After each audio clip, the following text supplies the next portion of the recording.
एकता विपत परल घन घोर, तकिन मांगे हमरा और। एकता विपत परल घन घोर, तकिन मांगे हमरा और। बेसी बनहीन कठोर, विपत्ति बेरिया। बेसी बनहीन कठोर, विपत्ति बेरिया।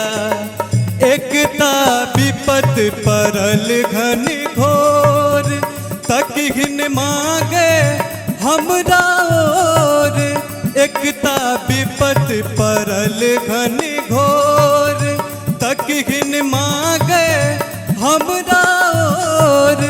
बेसी बनहीन कठोर, विपत्ति बेरिया। बेसी बनहीन कठोर, विपत्ति बेरिया। बहुत बढ़िया। 2 लाइन कौन और सुनाओ तो जल्दी से।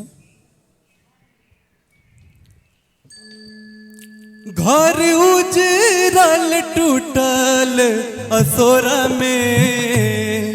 घर उजरल टूटल असोरा में, मगन होम तोरा में माँ।